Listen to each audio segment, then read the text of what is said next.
फिर सीता और सैनिकों के साथ रघुनाथ जी अयोध्या पधारे। यह सुनकर अयोध्या में रहने वाली स्त्रियां उन्हें देखने के लिए आईं। श्री राम को देखकर उनका मन मुग्ध हो गया।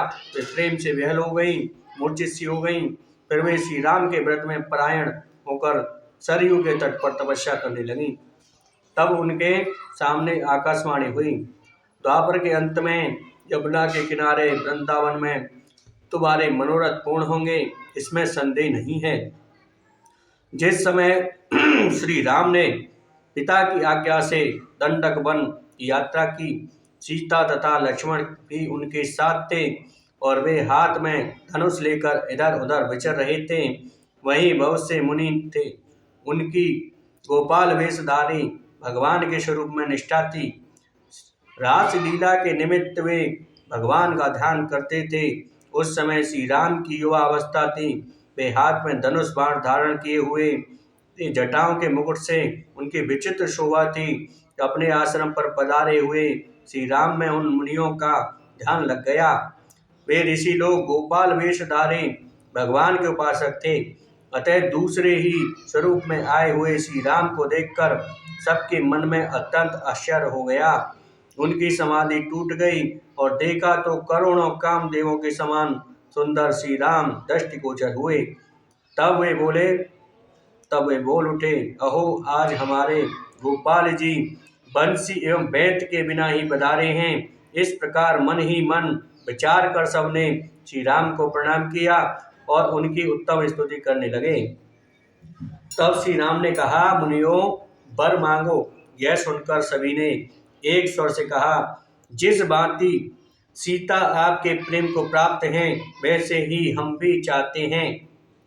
श्री राम बोले, यदि तुम्हारी ऐसी प्रार्थना हो कि जैसे भाई लक्ष्मण हैं वैसे ही हम भी आपके भाई बन जाएं, तब तो आज ही मेरे द्वारा तुम्हारी अभिलाषा पूर्ण हो सकती है। किंतु तुमने तो सीता के समान होने का वर मांगा है। अतः यह वर महान कठिन और दुर्लभ है, क्योंकि इस समय मैंने एक पत्नी व्रत धारण कर रखा है। मैं मर्यादा की रक्षा में तत्पर रहकर मर्यादा पुरुषोत्तम भी कहलाता हूँ। अतएव तुम्हें मेरे वर का आदर करके द्वापर के अंत में जन्म धारण करना होगा और वहीं मैं तुम्हारे इस उत्तम मनोरथ को पूर्ण करूँगा। इस प्रकार वर देकर श्री राम स्वयं पंचवटी पधारे। वहाँ पर्णकुटी में रहकर वनवास की अवधि पूरी करने लगे। उस समय भीलों की स्त्रियों ने उन्हें देखा। उनमें मिलने की उत्कट इच्छा उत्पन्न होने के कारण वे प्रेम से विह्वल हो गईं। यहाँ तक कि श्री राम के चरणों की धूल मस्तक पर रखकर अपने प्राण छोड़ने की तैयारी करने लगी।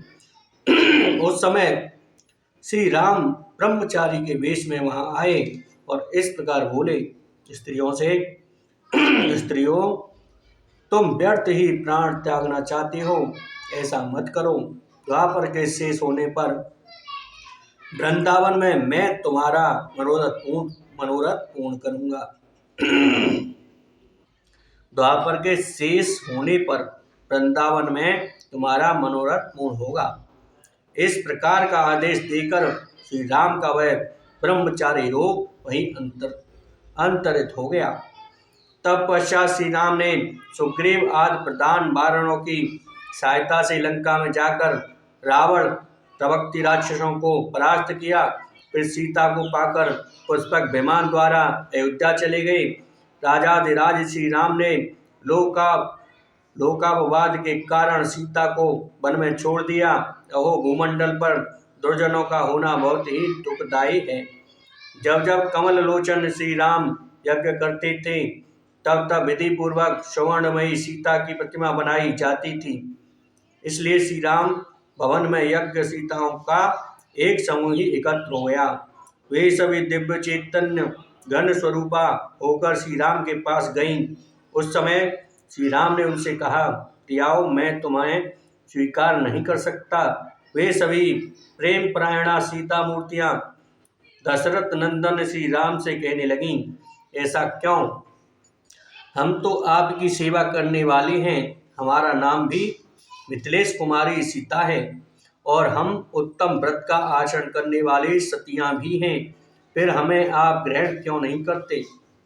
यज्ञ करते समय हम आपकी अर्धांगिनी बनकर निरंतर कार्यों का संचालन करती रही हैं। आप धर्मात्मा और वेद के मार्ग का अवलंबन करने वाले हैं। यह अधर्मपूर्ण बात आपके श्रीमुख से कैसे निकल रही है? यदि आप स्त्री का हाथ पकड़कर उसे त्यागते हैं तो आपको पाप का भागी होना पड़ेगा। श्री राम बोले, सतियों, तुमने मुझसे जो बात कही है वह बहुत ही उचित और सत्य है, परंतु मैंने एक पत्नी व्रत धारण कर रखा है। सभी लोग मुझे राजर्षि कहते हैं, अतः नियम को छोड़ भी नहीं सकता। एकमात्र सीता ही मेरी सहधर्मिणी है। इसलिए तुम सभी द्वापर के अंत में श्रेष्ठ वृंदावन में पधारना, वहीं तुम्हारी मनोकामना पूर्ण करूँगा। भगवान श्री हरि ने कहा, ब्राह्मण, वे यज्ञ सीता ही ब्रज में गोपियाँ होंगी। अन्य गोपियों का भी लक्षण सुनो। जय हो प्रभु।